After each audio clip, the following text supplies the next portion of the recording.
Good evening, everybody, on Zoom and Facebook Live. I am Dr. Christina Pardo, and it really is a joy to welcome everybody to our Central Brooklyn Political Action Association New York City Mayor Forum. I'm a physician and a community advocate first, and we are really at a transformational time in society, and it's time that we refocus how we think about our community and our safety, and there's no better place to do that than in the community. And so it's a pleasure to be here at Life of Hope. The community always knows best, they know first, and they always inform us on what we have to do, and Life of Hope is a special place that does that right here in Central Brooklyn. The Central Brooklyn Political Action Association is dedicated to the individuals who want to get involved and get engaged in their community.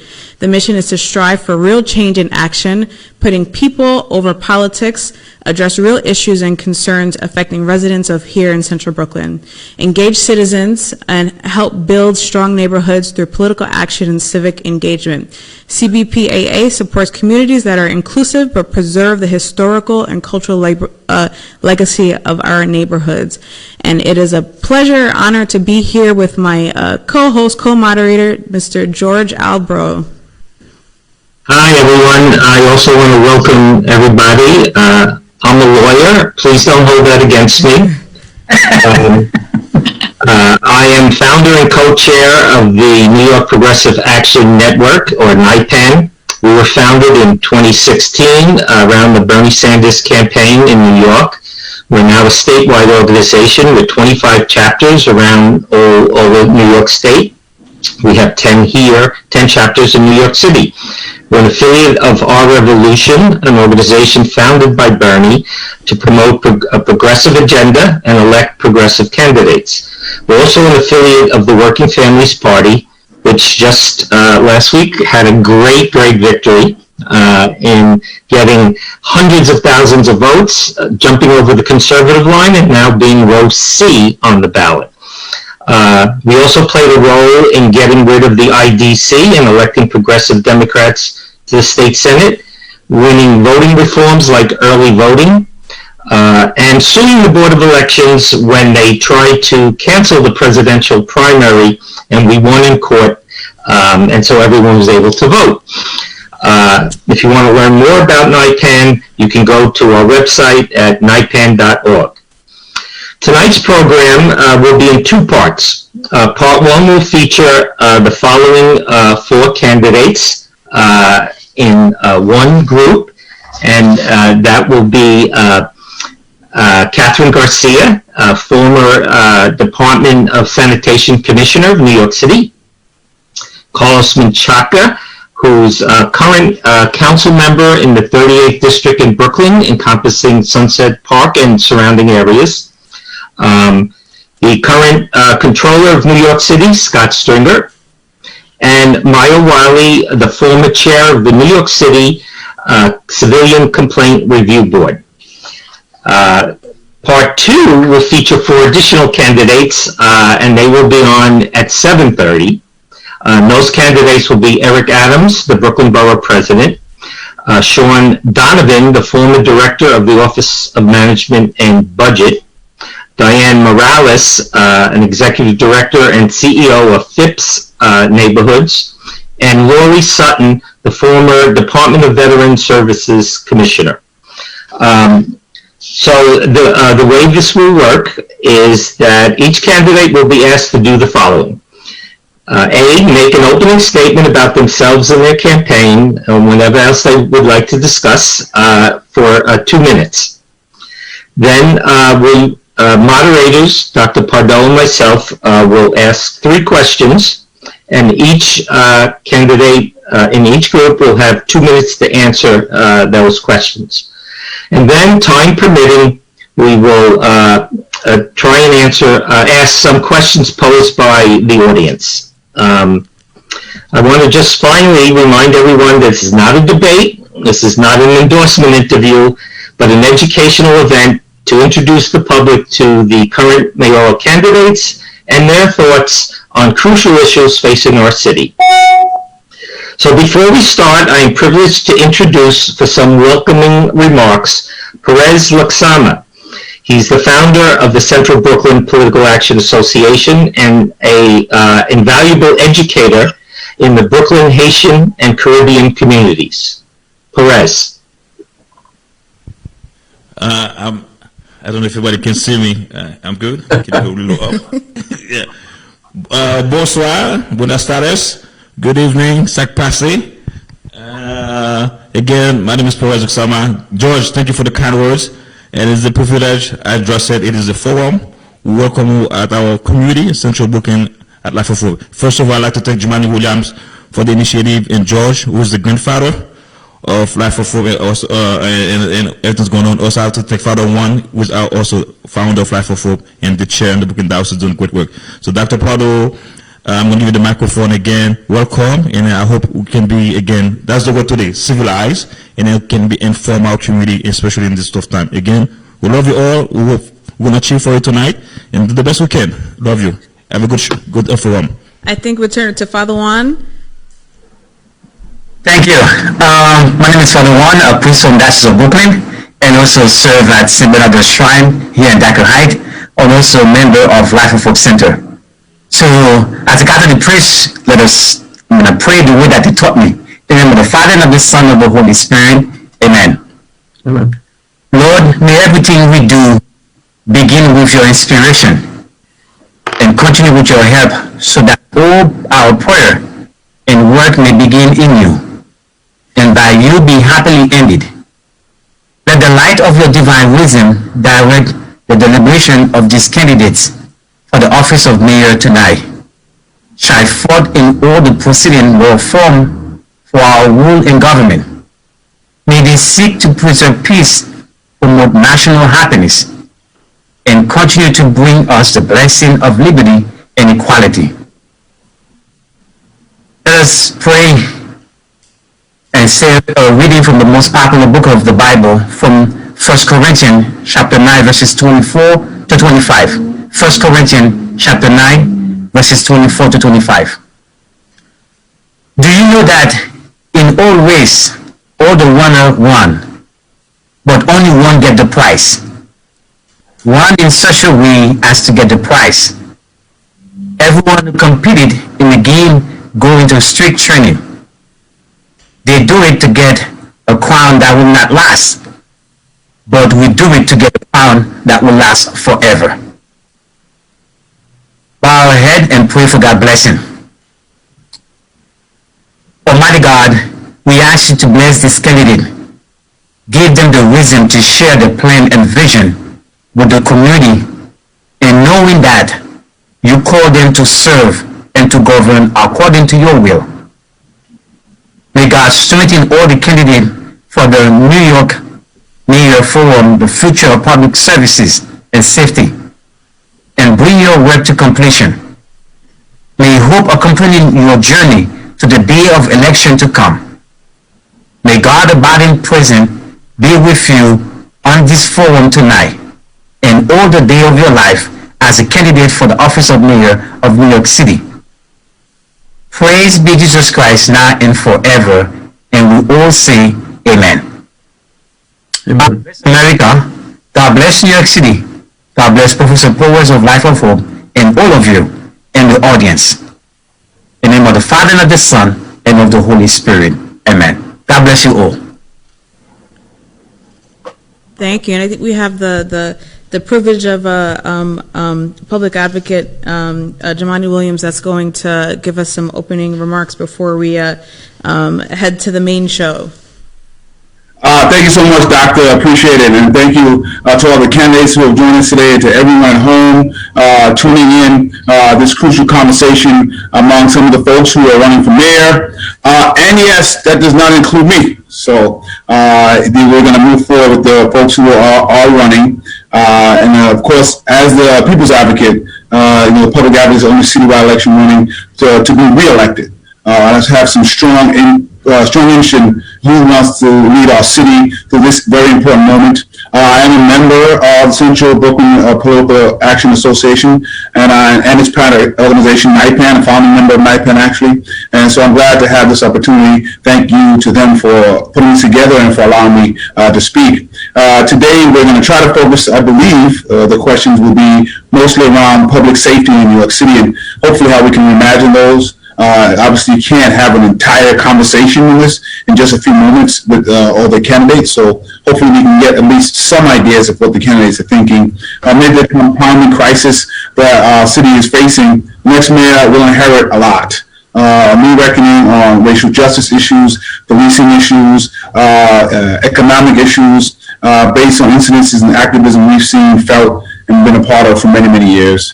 At this time, there's an opportunity for just tremendous change, not to go back to normal, but to go back to better than normal, because normal didn't work for a lot of people.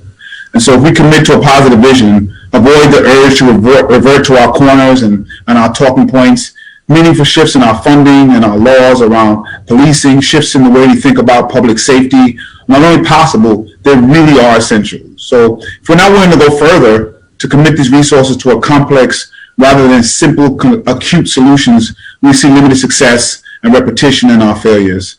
In order to protect and promote public safety, we got to redefine it. It's not solely, I think we know at this point, about policing, and it's not fully separate. It relies on everyone playing their role to co-produce public safety within a framework that enables New Yorkers to examine it, strengthen our relationships to communities, and ensure members of all communities are empowered. In our schools, we need to maximize the number of social workers and psychologists and restorative justice. In our streets, we need a community-centered approach toward gun violence. Across our systems, we can change our laws and focus to prioritize on public health. The issues are structural, and confronting them is an extraordinary task, but we can't let ourselves be confounded into inaction by their complexity.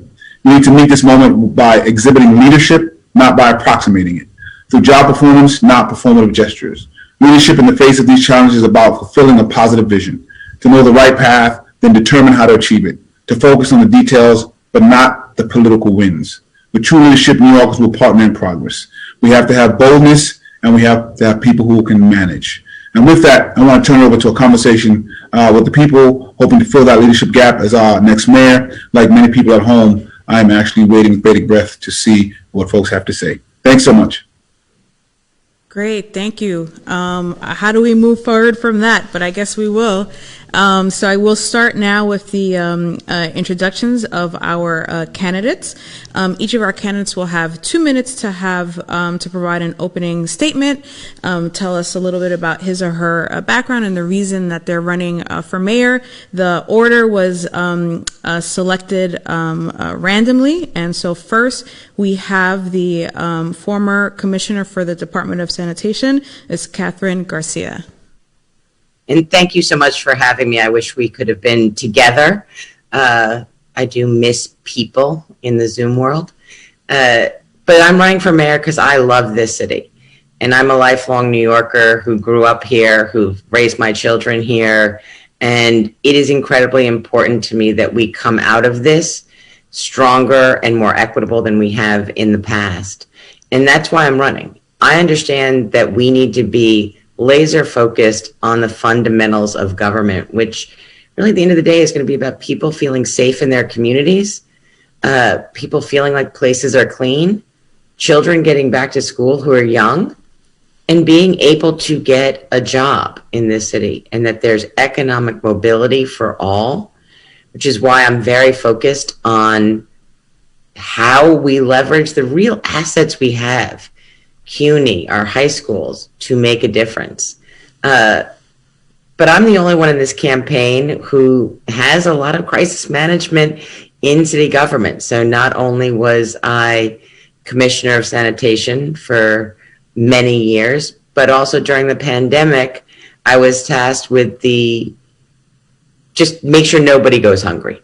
That was the mission. And we were able to set up a program in a matter of days that in May was delivering 1 million meals and distributing another 500,000. Not the easiest task to pull off in the middle of a pandemic, but it was about the management skills and figuring out how to be a leader on that topic, which I had not known much about, but also all of the other things that I've done through the course of my career, whether or not that's making sure everyone gets up every day and can brush their teeth and there's clean drinking water, or working really hard to make sure we had a plan to reduce childhood lead poisoning. That's really close to my heart. And one of the things we talk about, criminal justice system that we think had an impact on the criminal justice system. But I just want to wrap up by saying thank you for having me here, and I'm happy to answer any of your questions. Thank you very much. Next, we have New York City Comptroller Scott Stringer. Well, thank you very much to the Central Brooklyn Political Action Association, and I want to especially thank Jumaane Williams. I'm very happy and excited to be here to exchange ideas. And let me just say at the outset, the recovery of New York City economically cannot be done without the people on the Zoom tonight, with community-based organizations, with the advocates and activists who know communities so well. And just to put this into perspective, when you think back to February of 2020, pre-COVID, the unemployment rate was a record 3.4%, and over the 10 years, we had created close to 970,000 jobs in the city. And once COVID hit, within 30 days, that unemployment rate went from 3.4% to 20%. And for people of color, it hit 25%. And the city was in a financial situation, the likes we have never seen, like the Great Depression. And through the lens of that fight, that COVID fight, we also knew that COVID hit communities of color especially hard. This was a disease, a virus that went to the most vulnerable communities in Brooklyn and the Bronx. And I remember on the night that my mother passed away from COVID in April, I remember the doctor telling me very clearly that this was not a disease that only impacted older folks, but in fact, 40-year-olds and 50-year-olds, Black people, Latino people, people who had been managing diabetes and obesity were the ones most vulnerable. And the reason for that was the city government never really tried to solve health disparity issues or build affordable housing or create healthy communities. We've only been about managing disease. And as mayor, I believe I have the vision and the skill set to change that paradigm, to redirect resources and policies that's going to lift up every community and keep communities safe. So for me, I do think talk is cheap. As controller, I've issued serious proposals about how we can deal with the fundamental issues facing the city. We're going to bring back New York. It starts with our small businesses. I have a 25-point plan to reimagine and rebuild our small businesses. Thank you. And we look forward, if you want to close off your thought, we look forward to that. And I look forward to doing that. Yes, thank you very much. And next we have the former chair of the New York City Civilian Complaint Review Board, Ms. Maya Wiley. Thank you. Pleasure to be here and to hear from all of my colleagues on the Zoom. I have two daughters, and my younger daughter, when she was 14, a few years back, who's a very artistic kid, who said to me, "Mom, I figured it out.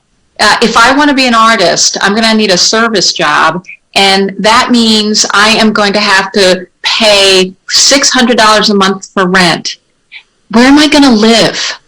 Because what she understood is it wasn't New York City. And it took me immediately back to my own childhood, living in a Black neighborhood, when my best friend disappeared one day, literally disappeared, because her mother, who was a cashier at a grocery store, could not pay the rent when it got increased. And I watched my neighborhood displaced over time. I spent 30 years of my adult life, my entire career, working as a civil rights attorney, as a racial justice advocate, explicitly to make sure that there were no more little girls who looked like me or Charlene, my best friend, who would have the experiences that she had. And I was grateful for the opportunity to work on everything from, education funding in Louisiana when I was at the ACLU, or access to health care when I was at the NAACP Legal Defense Fund, went into federal government also for a while, hoping to bring the power of the federal government to civil rights work. And, founding ultimately an organization called the Center for Social Inclusion that I led for 12 years in order to do our mission, which was dismantle structural racism, because Charlene did not live a single issue life. It was healthcare, it was schools, it was housing, it was her mother's job. And here's the thing, when Bill de Blasio ran for mayor, I was so grateful for the opportunity to work for city government, because it is city government that touches all our lives. And I was grateful for what we got to do there, including getting, every resident in Queensbridge houses free broadband access, something the city government had never done before. But I also saw how it falls down, how it fails. So we're at the end of this, so if you want to finish your thoughts so we can move on to our questions. We look forward to hearing more. Thank you. Thank you. I'll just stop by saying I'm running because I know we can not just recover from COVID, but reimagine the city so that no little girl has to experience what Charlene did or ask the question my daughter is asking me.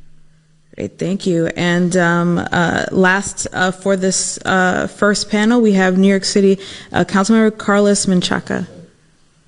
Thank you, Dr. Pardo and George and everyone who put this thing together. It's not easy to do this, but I'm so grateful to be here with you and all my fellow candidates for mayor. I'm Carlos Menchaca. I come from an incredible background of experiences, and what I'm here to talk to you about is my work in the city council and how I see this mayoral campaign really reflecting a lot of things we did in Sunset Park and Red Hook, but what I think needs to happen across this entire city. Last summer, we were confronted with a massive movement that pushed us to think about defunding the NYPD. That failed in the city council, that failed in the mayor's office, and that failed across the entire leadership of this city. We need to change that. We need to talk about what that means. And when we're thinking about public safety and reimagining public safety, it means to remove funding from a bloated budget and bring it into things that we need. And I know that this incredible coalition that brought this thing together, this forum, is going to help teach me about what needs to happen on the ground. So I want to work with you. Go to carlos2021.com, sign up. Let's keep talking about what we need to do. I look forward to the questions today. But I bring the experience of an organizer, having worked for Brooklyn Borough President Marty Markowitz since 2005, and now at the City Council. I've been organizing with a lot of you. Let's make something happen. Now's the time to make it happen. And when our immigrant communities, our Black and Brown communities are being impacted by COVID, you all need to be at the center of making this next chapter happen for the city of New York. Thank you. Great. Thank you all very much. So with that, it's time to start with our questions. As many of you have already stated, New York City is one of the most diverse in the country, but we were the epicenter of the coronavirus pandemic in the United States that disproportionately affected Black and Brown communities, with both higher rates of infection and death, which is now over 240,000 in the United States. But having said that, COVID-19 really highlighted the effects of structural racism, where the communities with the highest need have less and are more vulnerable to insult. Of course, none of this was new, and that's really an important thing to recognize. Right here in central Brooklyn, Brownsville has the lowest life expectancy in New York City, and East Flatbush, where we are located right now, has the highest rate of severe maternal morbidity. Before the COVID-19 pandemic, and still now, a lot of the focus was on maternal mortality and the disproportionate, how it disproportionately affects Black women. As a physician, I see it. The numbers do not do the justice of what we see every day, all of us that are on the front line, including those of us here in the community. So if you were mayor, what would you have done differently to protect this community from COVID-19? And looking forward, what would your plan be to protect against health conditions that disproportionately affect this community? And so first, again, you have 2 minutes to answer. And first, we'll start in the reverse, is Carlos Menchaca. Thank you for this question. I think this question really brings to mind a couple things. One is that we saw from the federal response how much our federal government is integral in really creating the ultimate plan. But what I see the city and what the city could have done, and all the pieces that you're kind of really speaking to, morbidity rates, are all connected to our healthcare system. Our hospitals are underfunded here in the city of New York. And as council member and part of the budget negotiation team, we look heavily on how we furnish more equipment in our hospitals. That was lacking here. We need to do more to bring our public hospitals and connect them to clinics as a system. I know there's a lot of beautiful things happening in Brownsville right now to really empower communities to talk about these things, but not just to talk about them, but also integrate immigrant communities who are often disconnected from healthcare services just simply because the city's not translating all the information. That's the one thing that I saw lacking. A lot of the things we couldn't help because of the federal government, but the things that we can do is communicate to everyone. I think those are the kind of things that we can make better, and that's just through focus. And that's not what's happened in this mayoral race or in this mayoral administration, but will happen when I become mayor. Great, thank you. So next we have Maya Wiley. Same question going all across.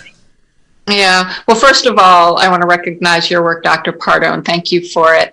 Look, health disparities, as you said, are not new. When COVID hit, it was predictable. We needed to close the schools faster and more decisively and provide the supports for families, recognizing that 600,000 New Yorkers don't have health care insurance. It's actually one of the reasons, as Carlos said, that we have critically important hospitals that are providing services and yet struggling to stay open. And we had community partners we can and should have been drawing on more effectively in partnership with community leaders, community experts, to safely figure out how to deploy the information necessary to help keep folks safe, especially when we knew we had higher rates of illness and more vulnerability. And we should have done that in a way that recognized also that we've been gutting our public health department for years, actually. It used to do much more programmatic work. And we had leadership like Dr. Mary Bassett, who was critically concerned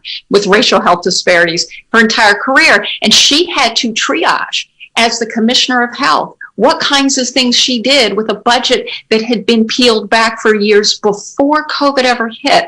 So there was an opportunity in that emergency where the city was spending to spend effectively into programming that the health department could have done effectively in partnership with community leaders, and recognizing that we were going to have to solve this problem in partnership over time. Because even as we've seen, as we've opened up and as we had some of the opportunities to have communities out and more publicly, that in our communities, gun violence, which is another public health crisis, has skyrocketed because of our same failure to invest in the community partnerships that actually recognize the structural conditions and solve them. And that was an opportunity missed that we could change in the future. Great, thank you. Scott Stringer. Look, the bottom line is that this administration was not ready to meet this challenge. And right now, as controller, we are investigating the early days of the pandemic, not to play gotcha with the mayor, but to fully understand what went wrong in getting protective equipment to frontline workers, what went wrong within our hospitals in terms of resources, to recognize the heroes that literally risked their lives to protect people, not knowing where the death was coming from. And as Maya accurately pointed out, it was predictable that the communities most impacted would be communities of color because of the lack of long-term investment in communities. But part of this was a management issue. And in order to get this right, we can no longer speak to the edges.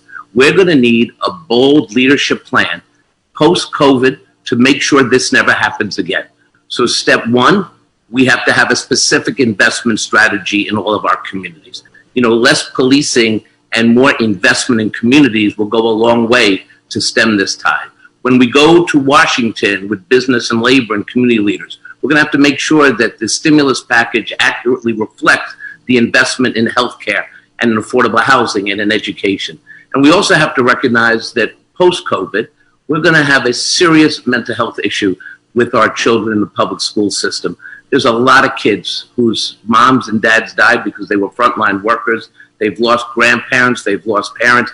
My kids lost their grandparent to COVID. And the discussion that has to happen now is how we better prepare our kids. The kids do not have access to remote learning. The kids who don't have internet access. All of this is related. And we cannot just simply think that we can do this by a little programming. We're going to have a wholesale review of how the next mayor and the city council will look at budgeting. And I'm very committed to making sure that specifically we start to turn the tide based on the data that we have. Now, I'm hoping that the mayor will turn over the documents I need to conduct a thorough investigation. That remains to be seen.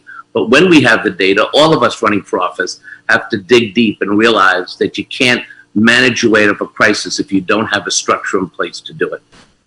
Thank you. And it's Catherine Garcia. And I appreciate all of my fellow candidates and their comments. You're absolutely correct that this was something that could have been predicted, because it's not just that there is a health disparity racially, but every other facet of it. Why did people get sick? Because they're in overcrowded conditions. It's not what the governor quotes the density issue. It's how overcrowded their housing is. And the fact that they do not have easy access to ongoing health care. Chronic diseases can get managed, but they need to be managed effectively. And that means it's really sometimes the little things. How easy is it for you to get to the doctor? People who died of COVID did have Medicaid or Medicare, but how easy was it for them to take care of their diabetes, to take care of their high blood pressure? And then on another front, why did everyone go to Elmhurst? Why did ambulances continue to go to Elmhurst when it was full? When there were beds in other hospitals, there were beds in Bellevue within the system. The systems did not work together effectively to meet the needs of a massive crisis. And one of the things that I look at is not only what are the structural things we need to be paying attention to going forward, which is about having adequate housing, about having opportunity for people for jobs, about having healthcare in the communities. There are definitely geographic barriers that occur.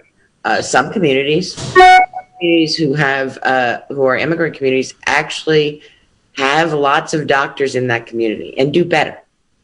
And there are other communities that do not have a lot of doctors in their community and they do worse.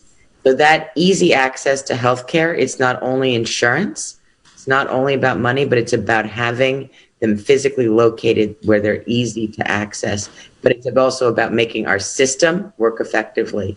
But the ongoing issues that are longer term, which are about education, which are about opportunity, and which are about housing, need to be addressed as well, because at the end of the day, housing is a health issue. Housing is something that is really a health issue. If you do not have stable housing, you have problems physically with your health, you have problems with your mental health, and you will continue to struggle. So housing is a health issue. Thank you very much. Pass it over to George.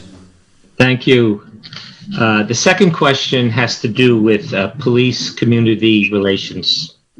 Over the years, there's been a series of incidents where members of the NYPD have used excessive and sometimes lethal force against innocent people of color. This past year, tens of thousands of New Yorkers of all races became involved in the widespread national protests over the unjustified killings of Black and brown individuals in several locations throughout the country, such as the murder of George Floyd by Minnesota police.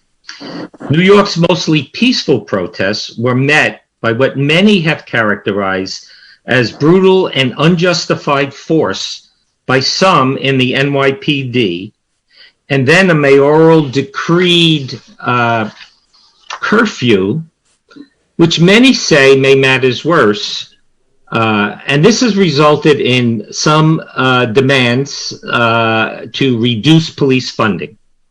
So this question is two parts. One, what are your thoughts on the suggestion that the Democratic Party is being damaged because of the defund the police movement.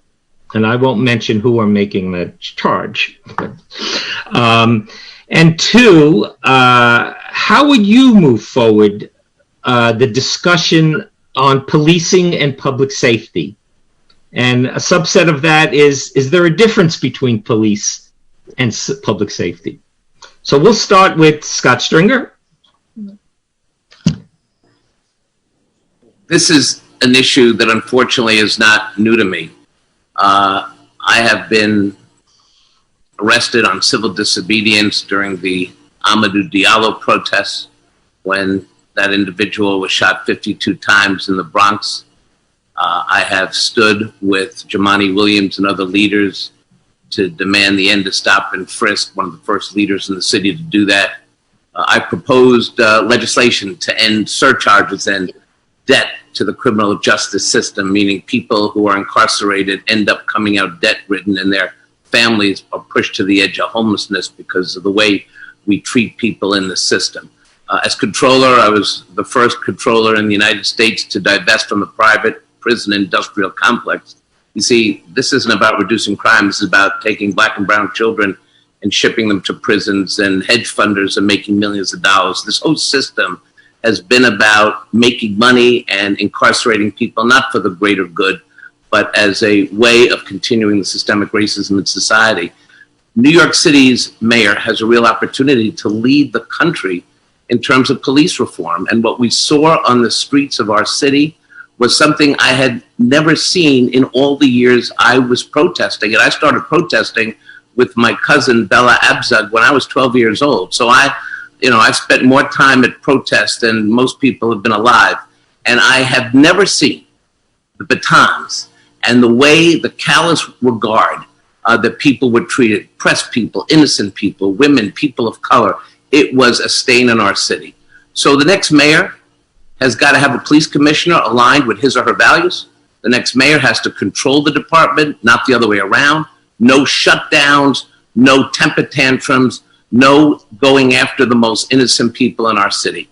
And what I would say is that for too long, we have created this pipeline to prison, and it has to break. So quickly, we have to stop over-policing. 40% of 911 calls are for issues that are not for crimes in progress. So why are we sending police officers to do the work of social service agencies? Let's change that from 911 within the department. Let's reduce the NYPD's responsibilities in areas of mental health and traffic accidents and using other trained professionals. That's the way to go. We have to continue to decriminalize for low-level offenses. I was the first elected official in New York City to call for the end of closing Rikers Island. If you could just finish your thoughts. And in conclusion, because I could talk about this like many of my colleagues for a very long time, we have to bring down the rate of incarceration with parole reform and reentry services. I say to you is that the issue of directing resources when you have a different mission for police means you can cut the budget and invest in our communities, invest in kids, invest in services, and in guidance counselors. That is what we have to do. We have to take back the criminal justice system and turn it around and really create fundamental change. Thank you. Mayoral, same questions. I agree with Scott, and I'll start by saying, look, I've been Black all my life. And policing is working exactly as it was designed to. It's control and contain, and that is not public safety. So we have to put the public back in public safety. And that means a soup to nuts, top to bottom restructuring of what we call the New York City Police Department. It is, yes, we got to get rid of Shea. He's earned a pink slip. It's outrageous what we saw from him and protecting the kinds of behaviors we saw. But it's a bigger restructuring than that, because we know we have units of the department we don't necessarily need. We also know that we have to right size it. As Scott says, that means shrink it, because it's been the only agencies that's had an increasing budget year in, year out, even with low crime rates, historically low crime rates, and at the same time getting, of its 15 million calls that it got in a 19-month period, that 13-month period that I looked at, only 2 million of those 15 million were for serious or critical crimes in progress. So that tells us we can actually right size it. But we also have to reorient what it even is, because there are models of policing called problem-oriented policing. It's models that have been around, and we have evaluation of pilots all over the country, where policing is about partnership at the community level, absolutely, like what we call community policing, but as problem solving. So when Eric Garner, instead of having a bunch of cops descend to arrest people because they're selling untaxed goods, because shopkeepers were calling them day in, day out, complaining in ways I can understand, but nonetheless, not a crime, not really a crime issue, Please but finish call on partnerships in government to say, hey, we're the first line here. This is a problem for other folks to solve, not us. That's a different approach to policing, and it's a better one. Thank you. Catherine Garcia? Thank you.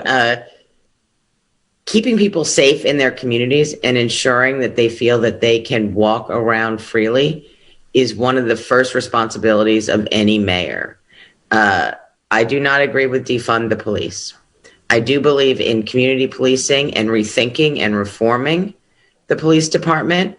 I'm the only one who's ever run a uniform agency. It's a different beast and requires a certain level of real clarity around accountability and discipline. And I fire people. You do the wrong thing at the Department of Sanitation, you get fired. And we understand that, we do that. That is what happens. That is something that I think is pretty straightforward. But we can't throw the baby out with the bathwater. We need to keep communities safe.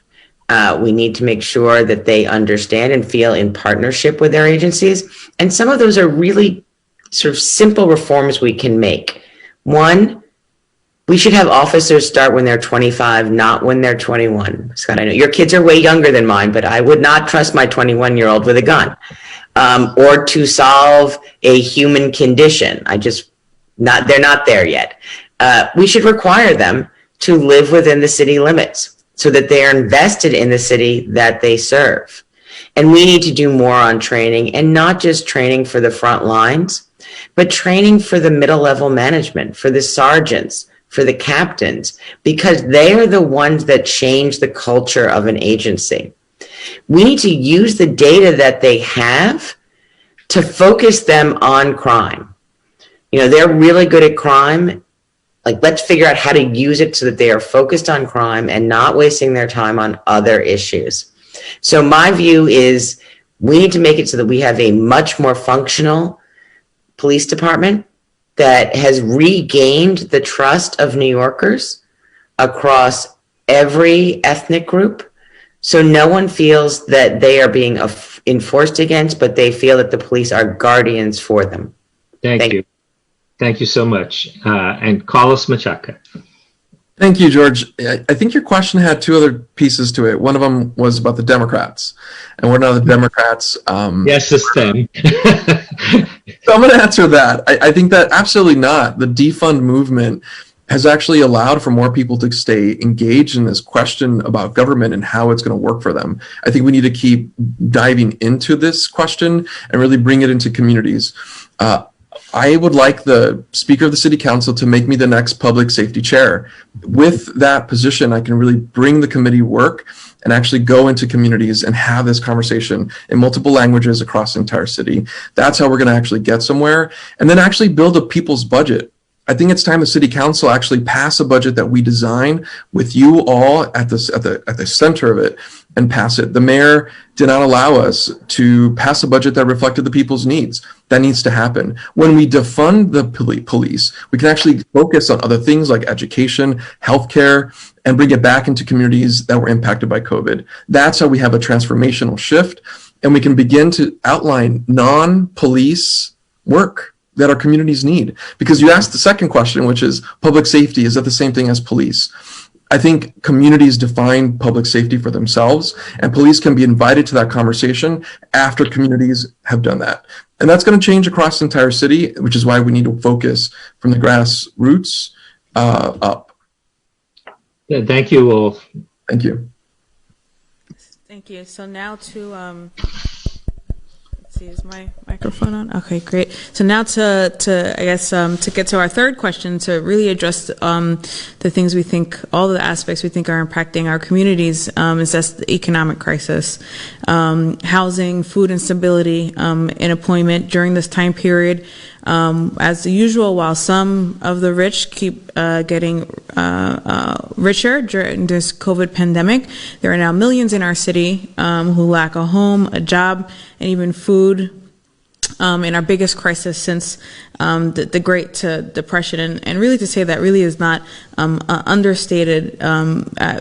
Working here, the biggest thing I saw affecting health was the housing insecurity. There's really no way to overstate that. Here in Central Brooklyn, we serve a particularly vulnerable community, the immigrant community. 42% of Central Brooklyn population are immigrants, many of whom are more likely to either lose their job or have had increased risk of COVID-19 working as our frontline workers. This is on top of the fact that they are not eligible for many of the COVID-19 relief benefits, many of whom fear detention and deportation. As mayor, their survival would be in your hands. What can the next mayor do to help house, employ, and food desperate New Yorkers? And in your response, please delineate your plan on how you protect the immigrant community as well.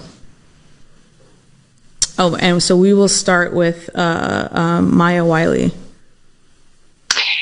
Well, let's start by acknowledging that we do have assets and resources in this city, and in a time of COVID, an opportunity to use those resources to, for example, buy shuttered hotels, and know that there are other properties that we can or may be able to take control of that we could use to create community land trusts and create what we need, which is permanently affordable housing and programs that enable people, particularly who are very low and extremely low income, to have the opportunity to access those.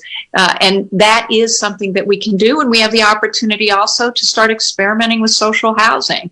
This is something that now that there is a regime change in Washington, we do have to have conversations also with the federal government about our subsidy structure and how we use it.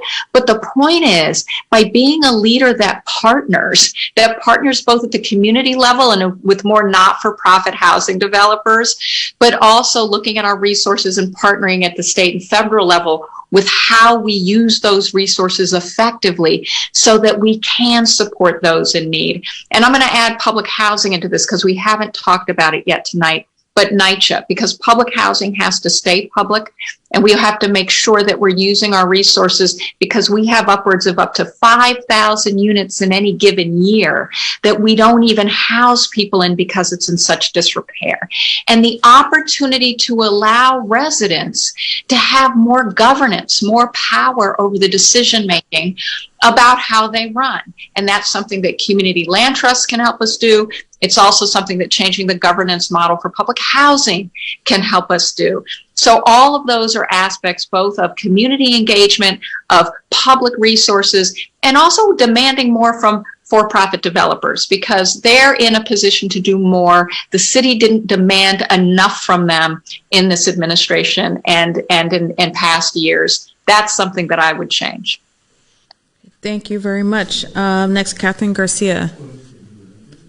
So I saw firsthand during the summer the real unbelievable strain on people who really could not afford food and was out at food pantries across the city, delivering food, talking to the people on the lines, understanding how bad it was for them. You know, one of the things that I came to recognize is that our emergency food system is incredibly fragile and highly dependent on primarily older volunteers to get it done and not distributed evenly across the city. So one of the things I would focus on is making sure that we strengthen that network in partnership with the nonprofits who do such great work in that area. But moving on from that topic, as we think about what we need going forward, we need to make sure that we have employment for people across the boroughs. But, you know, this is something where we know that we have assets that we can leverage to move forward, and not just in the central business district, but across all of the boroughs. We need pipelines to jobs. To quote Scott, we don't need pipelines to prison, but we need pipelines to jobs. People want to work. They want to contribute to their families. We can help make that happen. And in terms of the undocumented population, I'm very proud during the food czar role that I undertook that we made sure that we did not have barriers to access if you were undocumented. You could go to any school and get a meal. We would deliver to your home without documentation.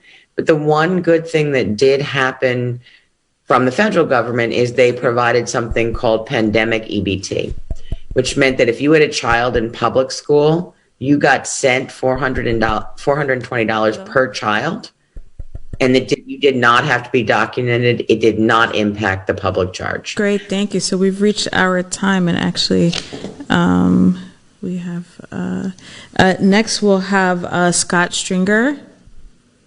So look, I think we need to think about how we're going to build the next generation of low-income housing, and we need to do it fast. Tonight, over 60,000 people are going to sleep in homeless shelters, half are children. Believe it or not, in the greatest city in the world, this is very common. And I think the de Blasio administration, in making a deal with Rebney developers to give them height and density in so many of our communities, especially communities of color, in exchange for building affordable housing, what these rezonings really were about was building affordable housing that was unaffordable to the people in the communities. People got pushed out. People ended up in homeless shelters. The response was to then build more shelters, spending hundreds of millions of dollars and not building the housing we need. So I believe we need to build universal affordable housing. I think we need to look at the vacant parcels of land, 566 in Brooklyn alone. That land must go back to the people, must go back to community-based organizations with a subsidy to build the low-income housing that would move 30% of people who work in homeless shelters into affordable housing. We need to build affordable, supportive housing for the 19,000 adults. Some are on the streets, some are in dangerous shelters. We have got to go back to the city and the mayor showing leadership on this issue. This is not new. Mayor LaGuardia built public housing. Then we built the Menchaca housing program. Ed Koch gave the vacant buildings after flight to the community and built yet another generation of affordable housing. But the de Blasio administration, they made a mistake. They thought that they could do this with Rebney luxury developers. So now what we have is people who are hanging on the edge, longtime residents of communities who invested in neighborhoods that no one wanted to live in 20, 30 years ago, and they built the neighborhoods that have become so valuable. We need a new housing plan. I've offered a plan. It's not the only plan, but I have a roadmap to build the housing that we need to actually move people into safe shelter, keep people in communities. But this rezoning plans. Thank you. If you want to close your thought, we're at the end of your time. I have closed my thought. Thank you. And then last, not less, but I'm done. Last, we have Carlos Menchaca to finish out that portion of the question. Thank you, Dr. Pardo. And this was a question about immigration and immigrants in our city. And as chair of the Immigration Committee, I am deeply embedded in the lives of so many undocumented immigrants and families that have been facing deportation. This mayor refused to give everybody who needed a lawyer when they were facing deportation proceedings. For whatever reason, that's just wrong. What we need to do is continue to ensure that everyone who needs a lawyer, even in this transition to a new administration, we're going to see ICE activity. ICE activity has been in partnership with the NYPD. We need to stop that immediately. That sends a shiver down every immigrant's spine as they engage other city services like food and the census. We saw census rates drop and stay low during our census outreach because of ICE activity in partnership with the NYPD. Those are the kind of things that at the top, very top, the mayor and the commissioner need to change. And so things that I want to support in in really shaping a new direction is, how about the city council become the appointment should come from the city council for the next police commissioner. Let's talk about that. Let's talk about really allowing the people to ensure that there is a civilian approach to leadership at the NYPD. Those are the kind of things that I think my campaign is going to approach, and I'm hoping that my mayoral candidate colleagues will be able to discuss those kind of things, because that's the kind of transformation that we need, not just for our immigrant communities, but across the entire city. Thank you. Thank you all very much. We wanted to allow to collect one or two questions from the audience. We are running a little over time, so I think maybe we'll do one. George, there is a particular topic we received a lot of questions about that I think George is going to pose to the panel. We have 1 minute each to respond to the question.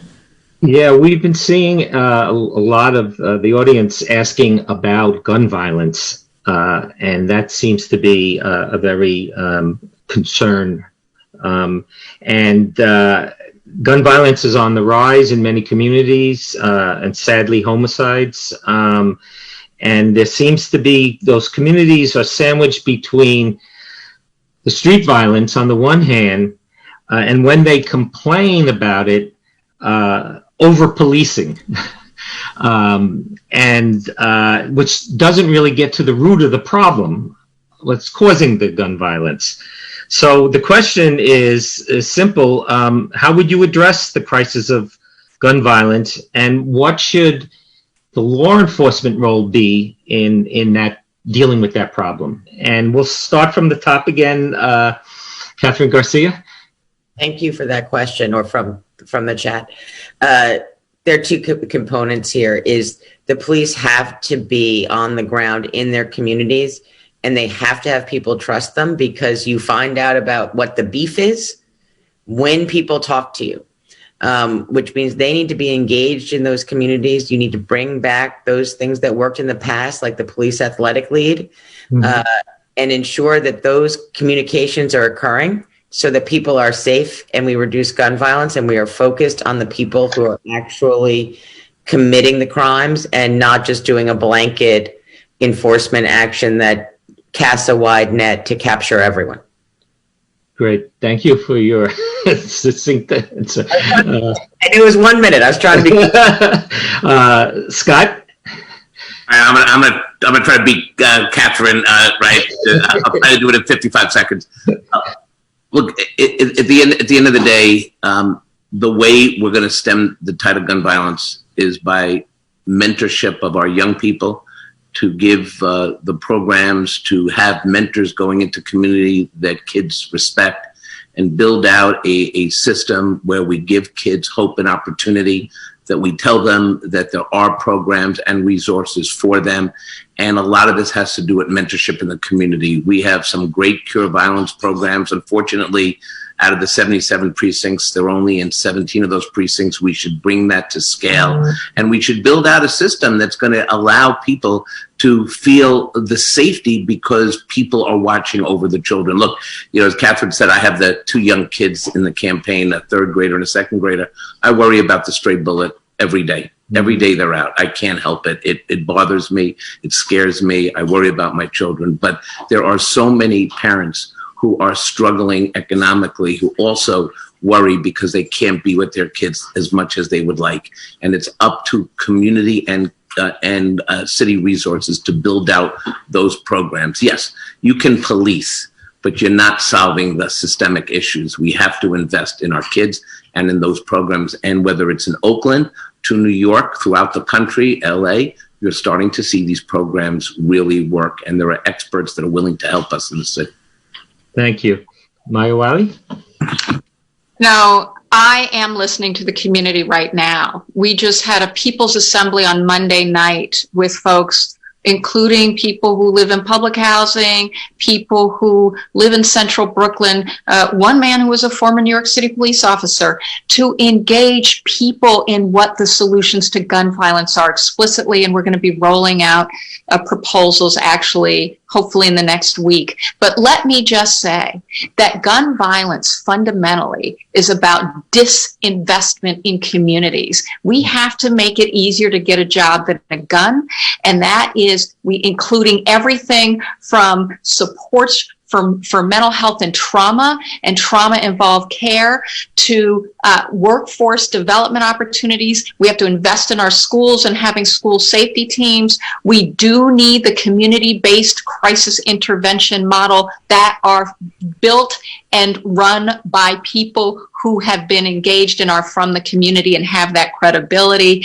And we also need to understand that the role for policing is problem solving the problem of illegal guns coming into this city in the first place. And I just had a friend who lost his 22-year-old nephew, and very near where he died 3 weeks ago, a young woman was just killed today in Bed-Stuy.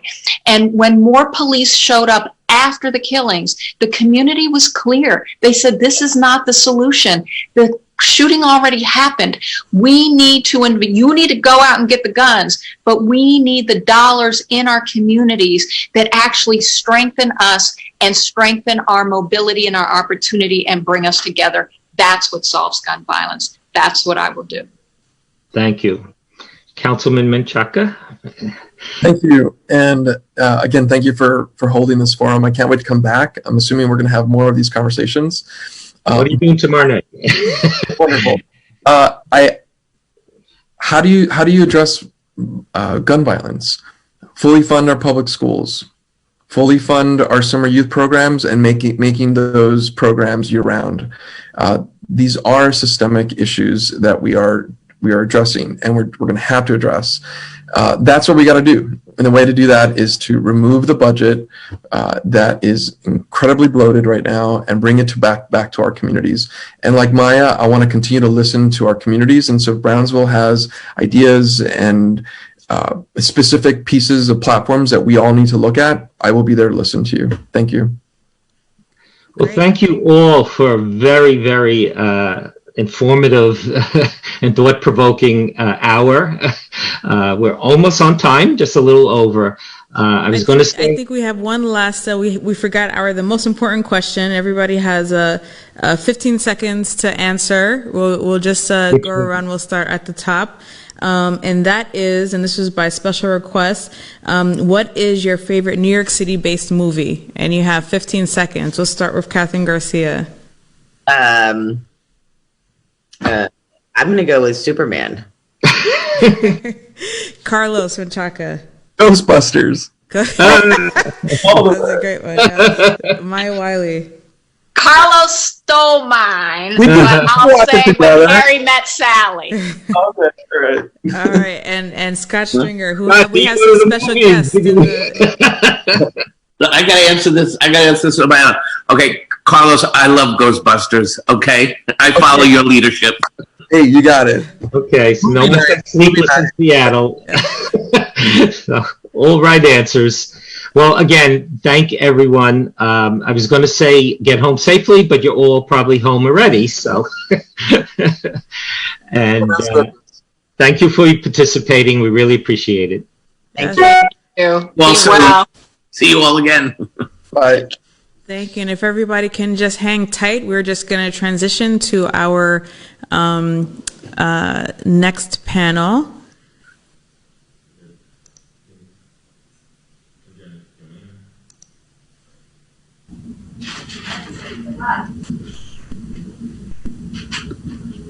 I think I was supposed to make some additional remarks here, but I'm not going to repeat everything we said at the beginning. So I'm just glad to be here. Thank you, the candidates. I am a member of both the Central Brooklyn Political Action and NYPAM. I'm a founding member, but these is their program. So I'm just excited to be here to even say a couple of words. There are folks who've been watching. We had upwards of about 170 on Zoom. And then we have, I think I saw 5060 on Facebook. So a lot of folks following on Zoom. So we're a little over time, but not too much. So I'm going to jump off now. I don't want to take up your time. So peace and blessings to everyone. Thank you. Thank you, Jumani. And so the way we're running this is you're the second group that's on. We just had a very interesting, informative conversation with the first group. We are going to ask you to do three things. One is introductory remarks about yourself and your campaign and why you're running. And you'll each have 2 minutes to answer that. And then we'll have three questions that are posed by the moderators, myself and Dr. Pardo. And if we have time, which we hope, we'll have one question from the audience. And then there'll be a funny question. So we'll start with Dr. Pardo. Yes, thank you very much. And again, welcome. That was quite a seamless transition. So thank you to all of you and everybody who's behind the scenes that made that happen. As George said, everybody will have 2 minutes. So we'll just start off of the top. Again, the order was selected randomly, and we will start with Sean Donovan, the former Director of Office of Management and Budget. Welcome. Thanks so much, Jumani, to everyone that's watching tonight. Thank you for being with us. I'm a lifelong New Yorker who went into public service because I grew up at a different time of crisis in New York. My dad is an immigrant who came from Lima, Peru, and found opportunity in New York. But I saw so many families around me who didn't get the same opportunity. I saw homelessness exploding on our streets. I saw neighborhoods of color across this city crumbling, literally burning to the ground. And it lit a fire in me to go to work helping my city. I started volunteering in a homeless shelter in college. I went to work for the National Coalition for the Homeless. And then I came back to New York to work for a nonprofit starting in the Bronx that was rebuilding those same neighborhoods I saw burning as a child. In fact, one of the things I'm proudest of is my early work with Reverend Dr. Johnny Ray Youngblood, who endorsed me last week, helping build more than 5,000 Nehemiah homes in Brownsville and East New York. That was the beginning of more than 2 decades of public service, where I learned to lead through crisis. Whether it was being housing commissioner for the city after 9/11, being asked by President Obama to become housing secretary in the midst of the worst housing crisis of our lifetimes, or when he asked me to lead the recovery work after Sandy hit the city that I love. I also was budget director, and 3 weeks in, we saw Ebola emerge as an international threat that we went to work making sure didn't kill tens of thousands of New Yorkers. I learned through all those crises that the most vulnerable before the crisis hits get hurt the hardest. And that's why we have to measure our recovery by the recovery of our most vulnerable. That's always how I've measured progress in my career, whether it's dramatically reducing homelessness across the country when I led that strategy for President Obama, when I led the work to make our neighborhoods and our communities more racially just across this country, work that President Trump is attacking Joe Biden for now, saying he's destroying the suburbs. Or in the work that I did with the 21st Century Policing Task Force to make policing and criminal justice more equitable. That's who I am as a public servant, and that's how I'll lead as mayor of New York. Thank you very, very much. Next, we have Brooklyn Borough President Eric Adams. Thank you so much, Doctor and George. It's good seeing you. I'll never forget the day that my son came home after sitting inside his classroom, and someone did a speech, their assignment on the history of policing in the city. And he started describing an organization that was at the forefront of dealing with stop and frisk, the forefront of dealing with some of the most important issues under the Giuliani administration and even under the administration of Bloomberg. And he came home after he heard the young man mention my name, Eric Adams. And I said to myself as I started this journey that there's a large number of people that are not aware of the history I've had in this city of over 35 years of uninterrupted service. I didn't read about Amadou Diallo. I know his mother. I was with the family as they went through him being shot at 44 times. I don't know about the stories of Abner Louima. I sat in the courtroom with Johnny Cochran.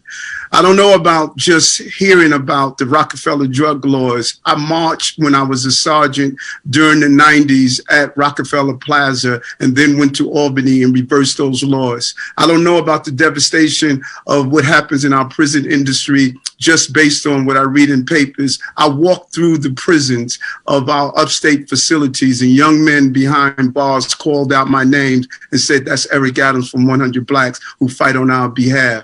I don't just talk about our healthcare system. I was diabetic, lost my sight, and was told I would be blind in a year and I would have real impairments in my hands and feet, possible amputations, as well as my mother. And I reversed those diseases and put a program into Bellevue Hospital. I know what life is about, and I want to represent the people of this city who are living the life that I live. That's why I'm running for mayor of the city of New York. Thank you very much. Next, we have former Department of Veterans Services, former Commissioner of the Department of Veterans Services, it's Lori Sutton. Hi there. So nice to be with you all this evening. My name's Lori Sutton. I'm a general, a doctor, a commissioner, a proven leader, lifelong public servant, whether at home, on the home front, in combat, or here in New York City. You know, as we started to stand up the first municipal agency in the country devoted to veterans and their loved ones several years ago, it occurred to me that we were building an incubator, a laboratory where we could take on the toughest issues facing our city, like homelessness. We brought down homelessness by nearly 90% for veterans, and those improvisations, those innovations can be applied to the greater good. But, you know, New Yorkers' issues are veterans' issues, are human issues. And on issue after issue, we realized that by taking on the tough challenges facing our city and by setting up what works for veterans and their loved ones, we're then in a position to help the greater good. And so as I saw things going the wrong way in our city, I realized that we really needed a leader who could lift up and lead forward. And I wondered where that leadership was going to come from. And, you know, I didn't see it coming. I saw the polarization and the politics of fear and lost opportunities with Amazon and other things happening in our city with the seriously mentally ill and homelessness and all kinds of trends going in the wrong direction. And so when I didn't see the leadership coming forward that really could bring us together, I recalled the words of John Gardner, who was the founder of the White House Fellowship Program that I was privileged to serve under in 96, 97 under President Clinton. He said, who gives you permission to sit on the sideline when there is a leadership challenge at hand? So I'm running for mayor to be that unifying leader, to bring sanity, to bring leadership to a city I dearly love and respect. The things that I'm most concerned about, and certainly that have to do with the topic tonight of public safety, you know, the issues, the quality of life issues from the bottom. Just wrap up your thought. We're at the Sure. end of the 2 minutes. Absolutely. And so it's for all of these reasons that I bring all of who I am and all that I've done during my life of service to this city at this time to run for mayor. Thank you so much. Thank you very much. And next we have Executive Director and CEO of Phipps Neighborhood, Diane Morales. Hi. Thank you so much for the opportunity to be here tonight. I really appreciate it. I'm a lifelong New Yorker. I am the product of two working class Puerto Ricans who both came here in their youth. And I'm also the proud single mother of two college students. That's me personally. On a professional level, I'm an educator. I'm an advocate. I am an activist. I've led organizations that have served some of New York City's most vulnerable populations. the homeless, the mentally ill, low-income folks, the LGBTQ population, early childhood, and I've run programs for court-involved youth, both as early intervention and also those who have been involved in the criminal legal system on the back end.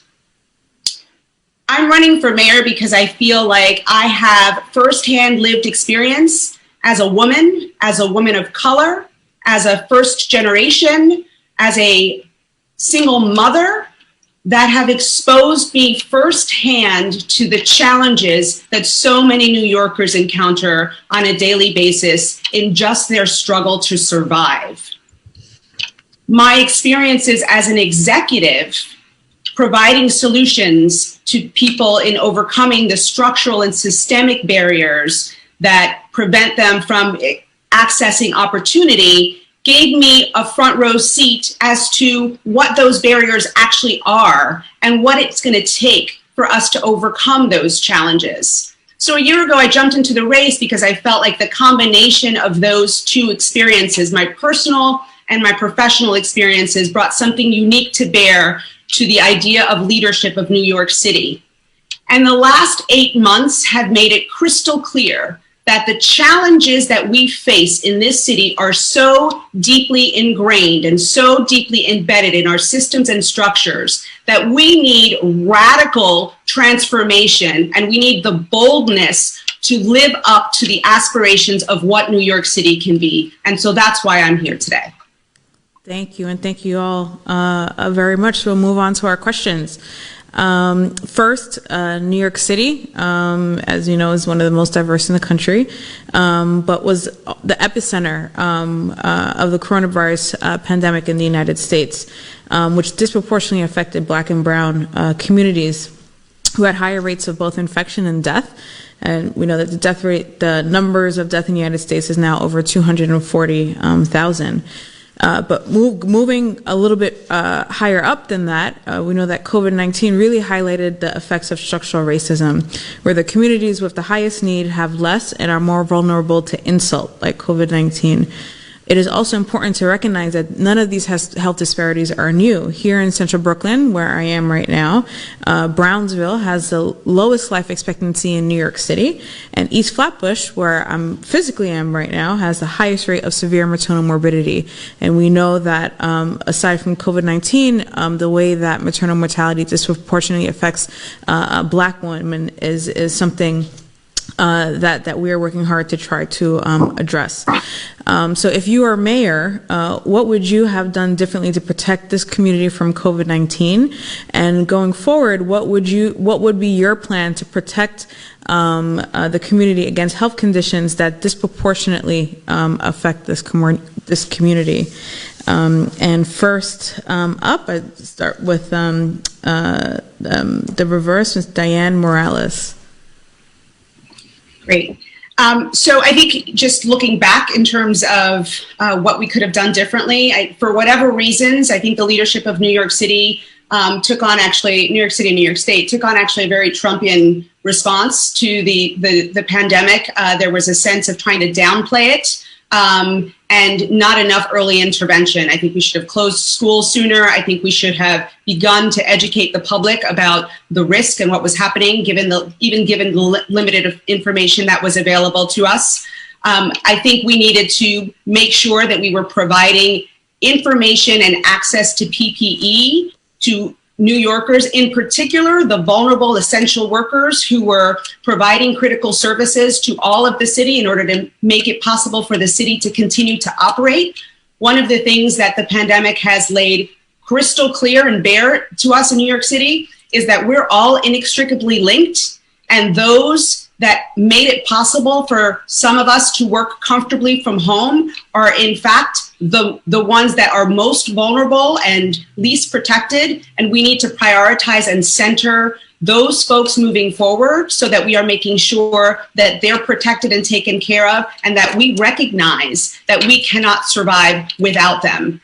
I think the other thing we could have done during that period of time was to make sure that in terms of our schools, that we were preparing and planning for how we might re-enter and re-engage with schools in a way that was safe and in a way that provided the training and support to teachers that they needed, and that also prioritized the students for whom in-person learning and education was most critical, and providing the supports to the parents throughout that transition. I see that time is up, so I'll stop there.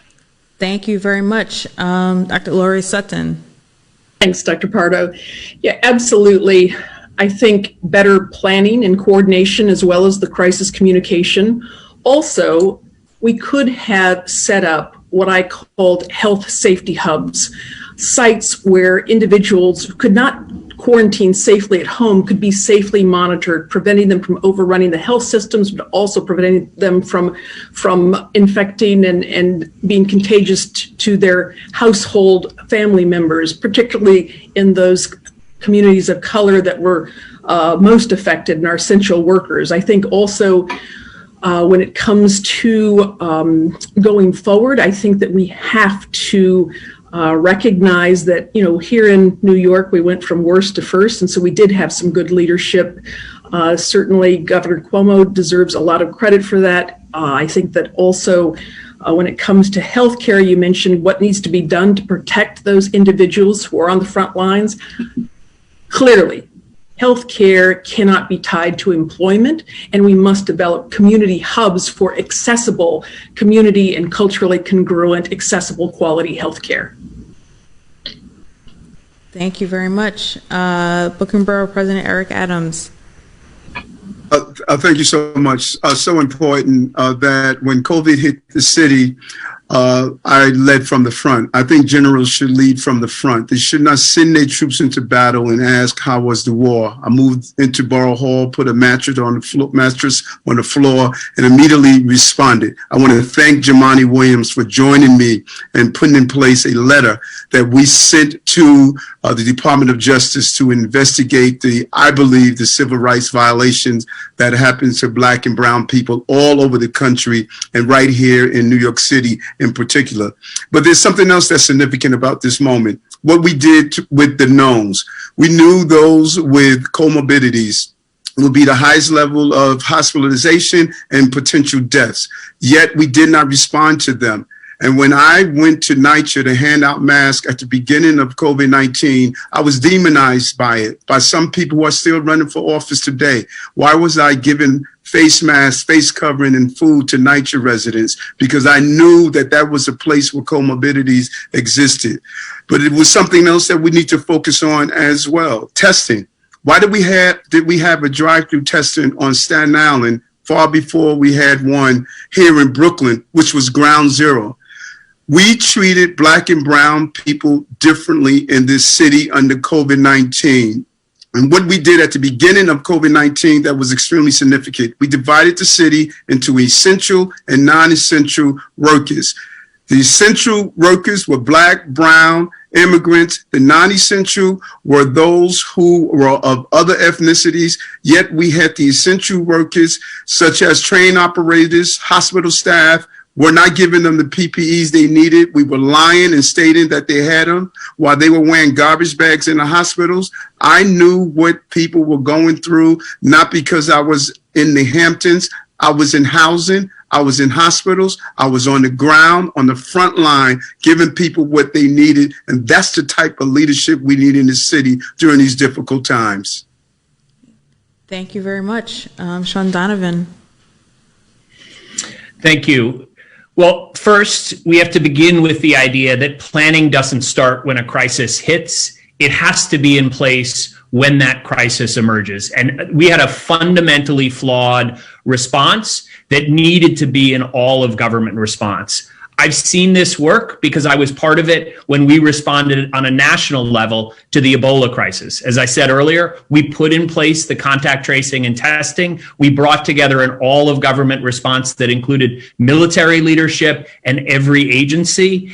And we need to be doing that now. And let's be clear, even with the emergence of a vaccine, the distribution of vaccine, particularly given the radically low temperatures, as low as 100 degrees below 0 Fahrenheit that are necessary to store, are going to take an all of government response to make sure every New Yorker has access.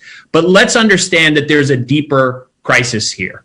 which is the structural racism and inequality that led to widespread death rates within Black and brown communities that were incredibly disproportionate to the rest of New Yorkers. And that will take a much deeper, longer term plan. President Obama used to say to us all the time, never let a crisis go to waste. And so we have to go to work right now and not let this crisis go to waste. We need universal health care in New York City. We have 600,000 New Yorkers who have no health insurance at all. And we need, as we did in the Affordable Care Act, to decouple it from people's work. We need to make sure that we have decent housing so that asthma and other underlying conditions that come from our housing don't cause this widespread death that we've seen in Black and brown communities. We need a climate plan that's going to remove peaker plants and other forms of pollution from Black and brown communities. And finally, we need what I would call the 15-minute neighborhood. Every New Yorker, no matter what they look like, what language they speak, should have access to the basic necessities of life within 15 minutes. Fresh food, places to exercise, and parks that will make sure the underlying environmental determinants of health that drove this crisis in Black and brown communities are a thing of the past. That's what I would do as mayor. Thank you. Thank you all very much. I hand it over to George. Thank you. The second question has to do with police-community relations, and as has been mentioned by several of the speakers, over the years there's been a series of incidents where members of the NYPD have used excessive and sometimes lethal force against innocent people of color. This past year, tens of thousands of New Yorkers of all races became involved in the widespread national protests over the unjustified killings of Black and brown people throughout the country in several locations, such as the murder of George Floyd by Minnesota police. New York's mostly peaceful protests were met by what many have characterized as brutal and unjustified force by some in the NYPD, and a mayoral decreed curfew that many say made matters worse, resulting in controversial demands to reduce police funding. So this question has two parts. What are your thoughts on the suggestion that some have made that the Democratic Party is being damaged because of the defund the police movement?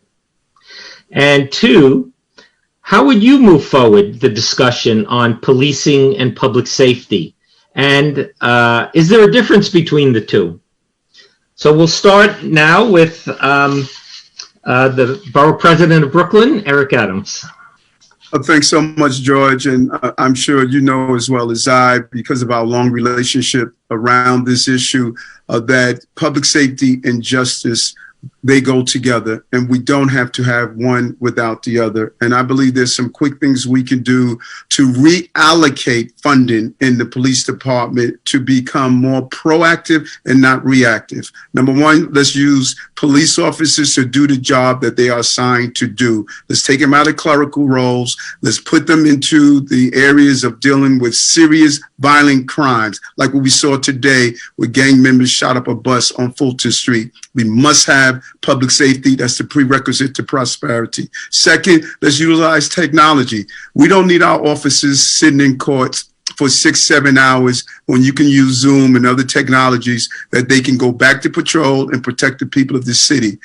Third, zero tolerance for abusers. If two people commit a crime together, one person is charged with acting in concert. If they're present, let's do the same thing with our law enforcement officers. If you are on the scene and don't take an affirmative action to stop an officer from committing an illegal act, you should be charged with acting in concert. Lastly, let's ensure that we allow New Yorkers to be police officers. Let's look at the areas of hospital police, DOT, school safety agents. After 2 years of exemplary service, let's promote them into the police department. 100% New Yorkers, over 80% Black and brown. Our police officers should come from the communities that they are from. We can do a better job in policing, and we can have justice and safety. They go together. Thank you. Laurie Sutton? Well, thank you so much, George. Yeah, this is such an important issue. And as we consider all of the events you mentioned, including those tragic injuries, loss of property, defacement,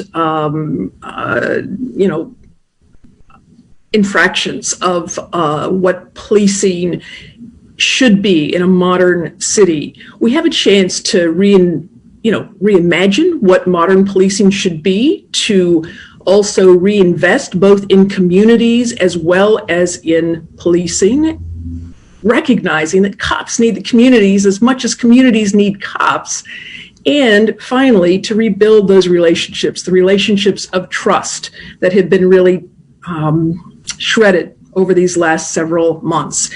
I think we need to develop an approach that seeks to provide better protection to victims, to set the conditions for reducing the incidence of crime, and that works to keep communities, particularly Black and Brown communities, safer when they interact with the police.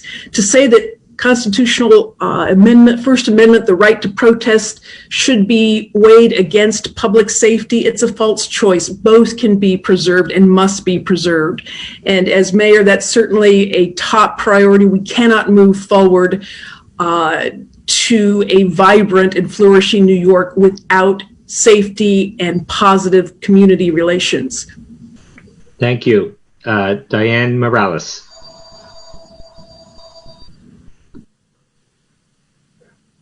Thank you. So let me just start off by saying that I was the first mayoral candidate to call for defunding the police, and I stand by those words, and I am not backing down. The reality of it is that the model for policing was based on slave patrols from chattel slavery days, and we can't tinker around or make incremental changes to an institution that was fundamentally based on racist practices.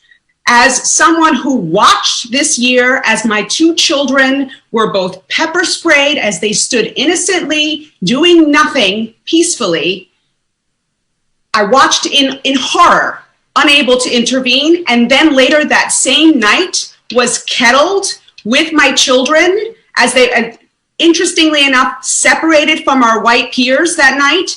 As I watched an officer begin to assault my son, I am not prepared to talk in language about this that actually tinkers around the edges. Everybody wants to be safe, but policing does not equal public safety. We need to radically transform the institution of policing and actually move away from it completely, which is why I've called for the creation of a community first responders department. Because the reality of it is that we know that over 80% of the calls that police respond to are actually not related to anything violent or criminal. They're related to homelessness issues, mental health issues, and substance abuse issues. We need to provide appropriate professional supports and interventions that will both save lives and connect people to the critical services and supports that they need so that they can actually overcome their challenges and survive. Men with guns should not be responding to mental health crises. Communities and safe communities are not ones that are overly policed and have an exaggerated police presence. Whenever we think about a safe community, that's not what we think of. That's not what we see. Low-income Black and Brown communities should not be subjected to anything less. Thank you so much. Sean Donovan. So I want to agree with many of the things that have been said about the need to dramatically change the culture, the training, the transparency, the accountability that we have for police. We also need to dramatically reduce their role. They shouldn't be patrolling the hallways of our schools. They shouldn't be charged with criminalizing homelessness, where really what we're dealing with is substance abuse, mental health, and other deeper challenges that need a dramatically different response. And we need to make sure that all of those things happen. But I want to expand this question, because what this requires is not just a change in the way we approach policing, but a change in the way we think about violence and crime as a broader public health issue. We need to reimagine the way we respond well beyond policing. And what does that mean? That means our correction system has to be fundamentally changed so that we are not thinking about parole. We are thinking about community reintegration. We need to be reinvesting savings from policing and from the work in corrections into things like housing. When I was housing commissioner in the city, with much criticism, we took many of our Section 8 vouchers and gave them to folks coming out of Rikers, and the results were dramatic. 95% of those folks, after a year, were stably housed, getting back to work, hadn't reoffended. Dramatic change, just simply through providing the housing resources that were necessary.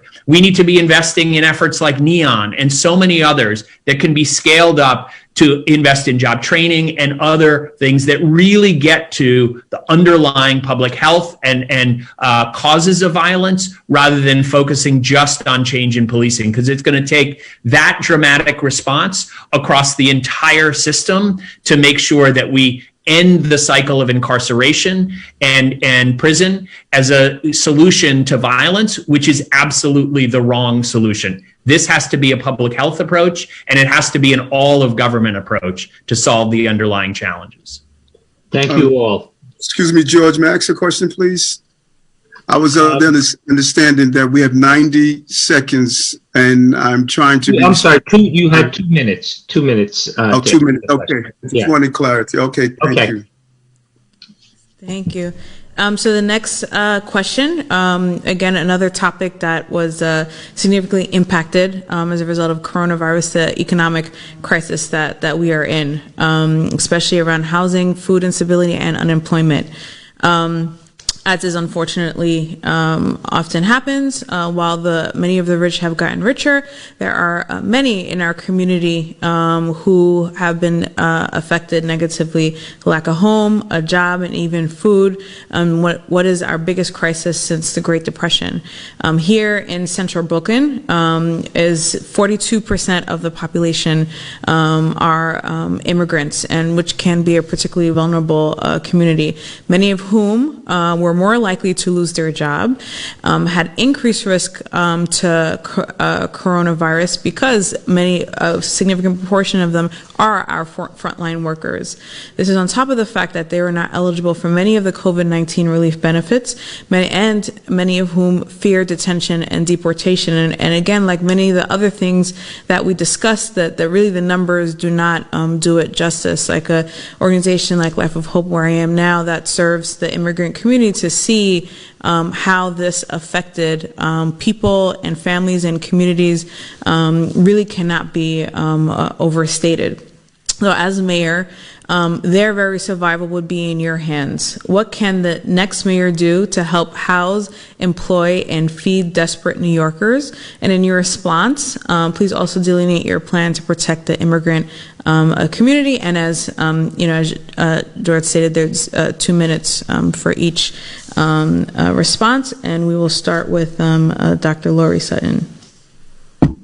Well, thank you so much. It's been hard for, I think, every one of us to watch politics as usual take precedence over the suffering that we see all around of us, particularly in communities of color. I think that our elected leaders, both in the Senate as well as in Congress, should have been raising holy hell to get that package, the money that otherwise would have gone to businesses, would have gone to addressing so many of these needs, but just got caught up in the politics as usual cycle, and that's wrong. I think that the next mayor has to be able to understand that the world we're looking at now is absolutely different than the world we thought we knew just 8 or 9 months ago. But that opens up other possibilities that didn't exist just a few months ago.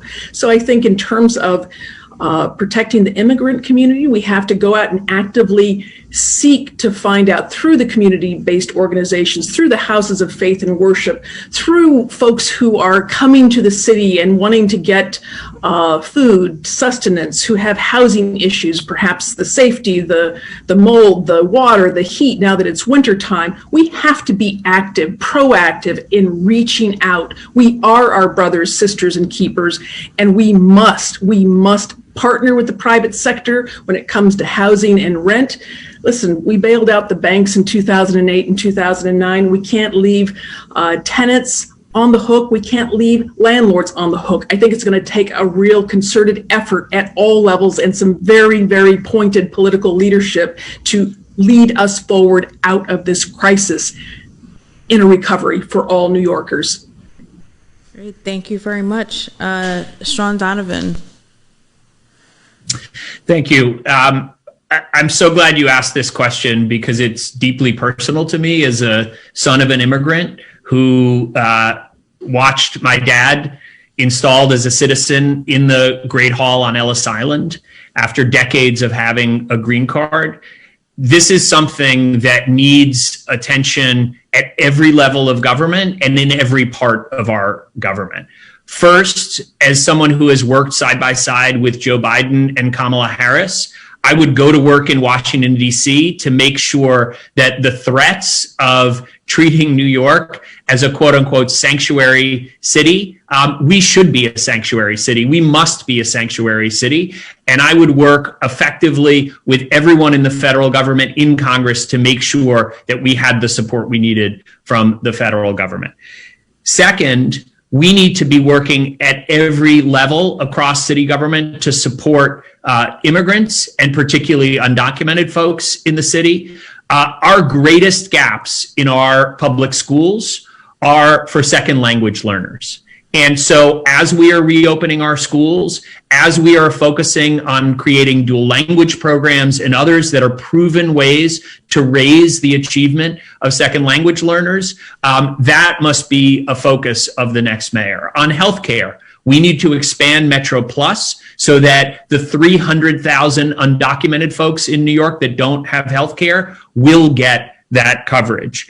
We need to make sure on the housing front that we are dramatically expanding the protections that we provide. We have a moratorium on foreclosures that is about to expire on December 31st. We have an eviction crisis that is on our hands if we don't take dramatic leadership with the help of Washington, D.C. to get rental assistance and homeless prevention and rapid rehousing funds, just like we did in the Great Recession with my leadership at HUD. So those are a few of the pieces we need to put in place. Excellent. Thank you very much. Next, Diane Morales. Thank you. So insofar as immigrants are concerned, I think, it's been made crystal clear over the last 8 months that they are critical to the fabric of New York City and a vibrant part of who we are economically, socially, and in every other way feasible. So I think that the first thing we need to do is to make sure that we are, in fact, reinforcing the ideals of operating as a sanctuary city for our immigrants. And that means ensuring that the NYPD is not cooperating with ICE in our communities and not entering our hospitals and not entering other places, public spaces where immigrants should be able to access care and be safe. That's the first thing. I also think that we need to, we need to be looking at rent and mortgage relief specifically for small landlords and homeowners and protect them in terms of utilities and property taxes as well. And again, someone else referenced this earlier, whether it's banks or luxury real estate developers, they have all benefited from tax incentives and various breaks and profited off of the backs of the working class. It is time for them to pay their fair share insofar as that is concerned. The other thing I'll say is that, where New York City goes, so too goes New York State. And so if New York City does not do well and if New York City does not come back and New York City does not thrive, the governor has something to worry about. It's a whole different level. So I think that's another thing that we need to think about. We need to push for the support from the state and the federal level. The final thing I'll say is that in terms of the issue of homelessness, we need to look at all of the vacant spaces that are available. We need to think creatively and reimagine how we repurpose those spaces so that we provide housing and a stable roof over the heads of every homeless person in New York City. Thank you very much. And Brooklyn Borough President Eric Adams. Thank you so much. Under my leadership at Borough Hall, I am extremely pleased as how we have organized some of America's largest demonstrations in support of our immigrant under attack by the previous presidency. the landmark bodega strike in response to the Muslim travel ban, the stroller march to protest child separation policies at the border, our key advocacy to pass the New York State DREAM Act, which I co-sponsored as a state senator. And I think the next level that we need to all embrace is the expanding voting rights in municipal elections. If we want to empower our immigrant population, give them the right to vote. You pass that, then you will start sending a clear and loud message. So let's say it loud and clear. Immigrants are welcome here. 47% of Brooklynites speak a language other than English at home. This is the mecca of the immigrant population. And as I move throughout the entire borough, there's a clear message that Borough Hall has been a place of celebrating the diversity of this borough, empowering our immigrant population, and ensuring that they have an opportunity to participate in government. I'm not going to allow the immigrants in our community to take the backseat to anything in this city, and I will continue to be a strong advocate for the immigrant population in this city. Thank you very much. Thank you all very much. We have, from the start, we're running a little bit behind time. So we'll have time for one audience question. There's one particular question that even from before this forum and even now in the chat that we're getting a lot of questions about. And so I think George is going to pose that to all of you this evening. So this question has to do with gun violence. Some communities are seeing a spike in gun violence and sadly homicides. These communities are often sandwiched between street violence and, when the communities complain, over policing. That doesn't really get to the problems that's causing the gun violence. So the question is quite simple. How would you address this crisis of gun violence? And what role should law enforcement have in dealing with it? And we'll go back to the top, Sean Donovan. So as I said earlier, this is something that needs to be a focus of the right kind of policing and the right kind of community partnerships, working at this as a public health issue, an issue of hopelessness, and an issue of underlying causes of violence that we have to get to.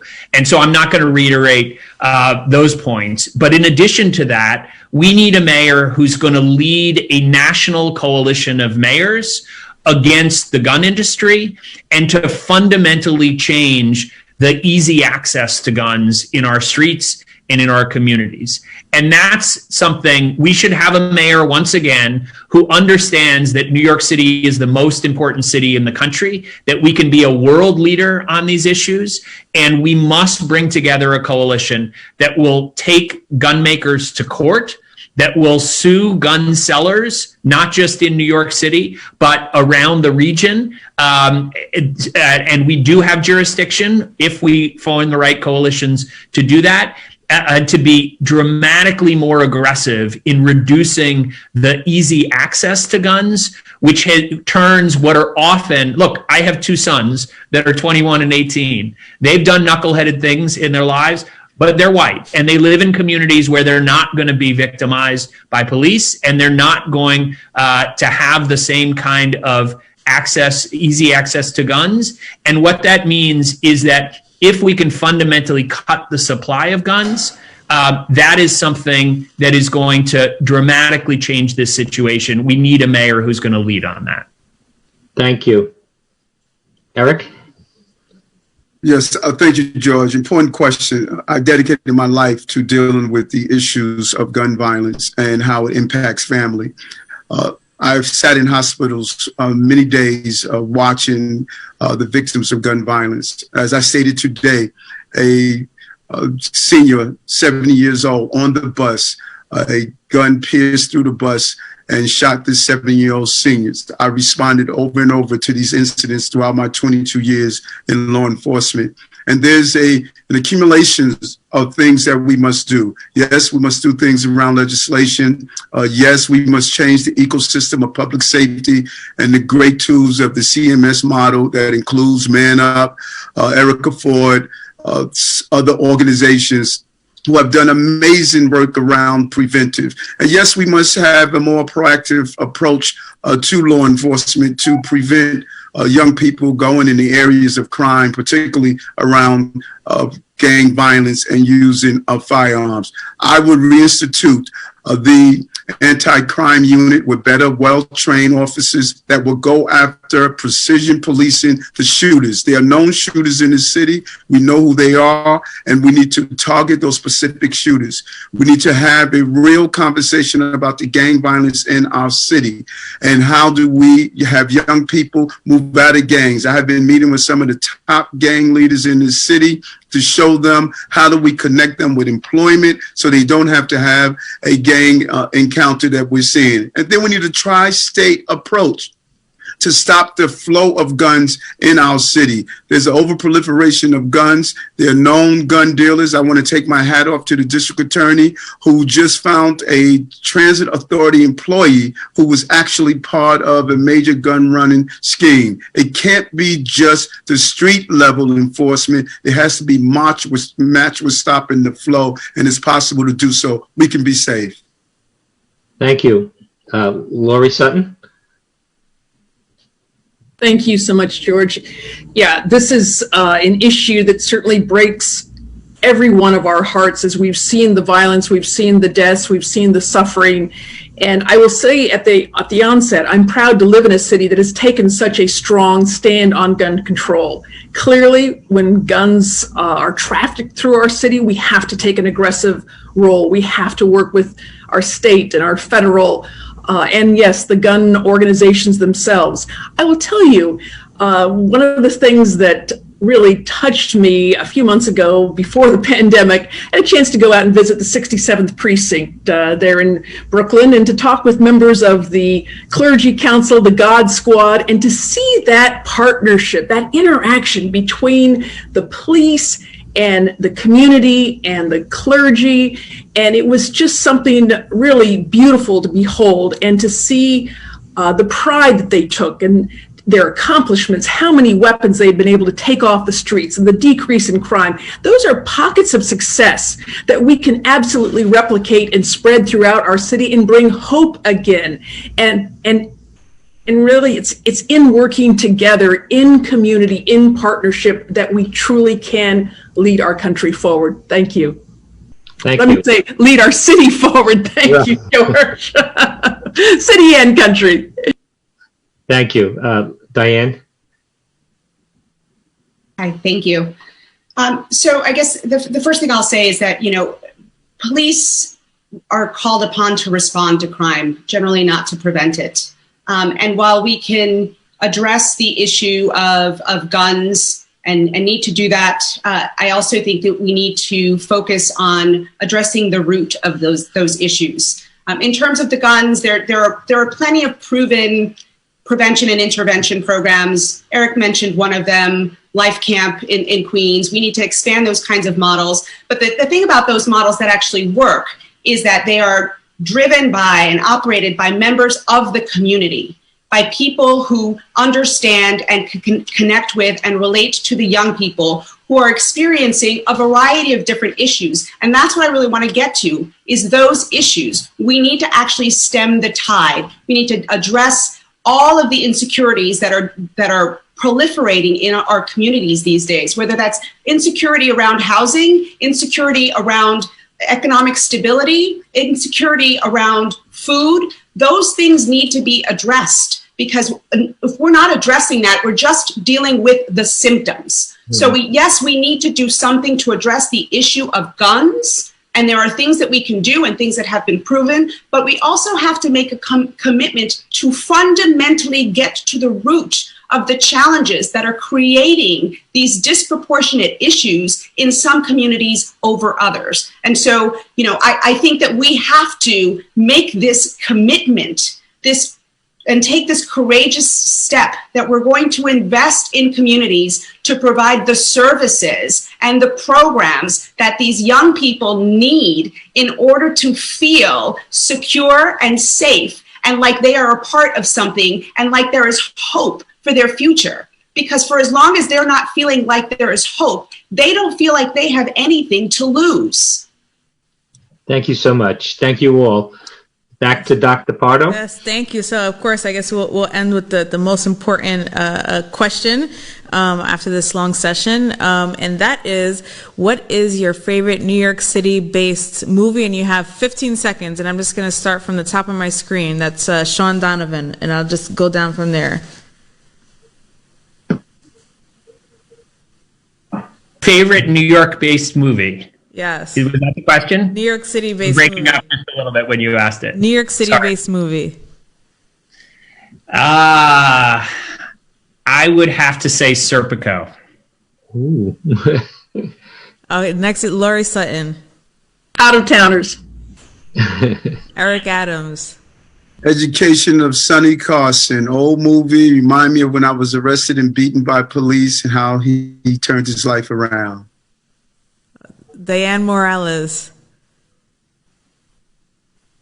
I am totally drawing a blank on this one. I don't know. A New York City-based TV show. In Living Color.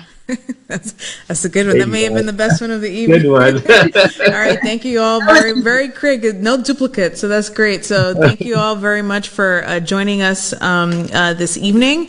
Before we transition to thank you all our candidates for joining us. You guys can you're relieved of your duty for this evening, so you can sign up. Before we move on to Public Advocate Jumani Williams, I want to make sure that we thank everybody from the Central Brooklyn Political Association, the committee members that worked on this, Sarana Purcell, Sabina Davila, Mike Tucker, Alicia Knight, Lamont Joseph, of course, my co-host for this evening, George Albro, Life of Hope, where we are, the executive director, Paraz Luxama, Father Juan Luxama, the Life of Hope production group who is here making this all possible and working hard in the community here. The partnership and sponsors this forum, Life of Hope, NIPAN, Caribbean Image TV. I wanted to make sure we acknowledge everybody before we moved on, and I think we're going to have closing remarks from Public Advocate Jumani Williams.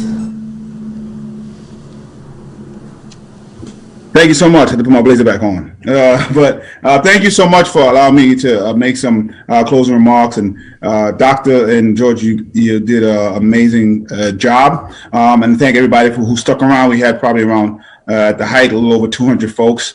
I am, you can't answer these questions in as much as you want to in a few minutes.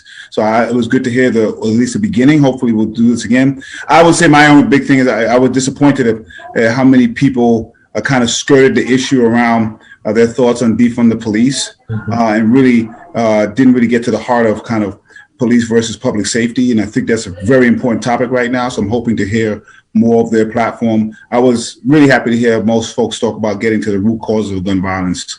So those are my kind of two quick takeaways. But, this is just the beginning. And I'm just proud to be a part of the two clubs that put this on. So peace and blessings to everyone. Love and light. June seems like a long way, but it really isn't. So everybody is staying as safe as they can, and talk to everyone soon. So thank you so much, Jumani. We really appreciate your guidance. Thank you. Thank you very much. George, a great pleasure to co-host with you. Thank you all to Facebook Live, Zoom, everybody that's joining. Do you want to close us out for the evening? Well, thank you, Dr. Pardo, and everyone who contributed to this. I think it was a great night. and people got to see the candidates, and they all gave some interesting answers. And this will be continued. To be continued, for sure. So glad they were all here. Thank you, everybody. Stay safe. Please be careful and have a good night. Good night.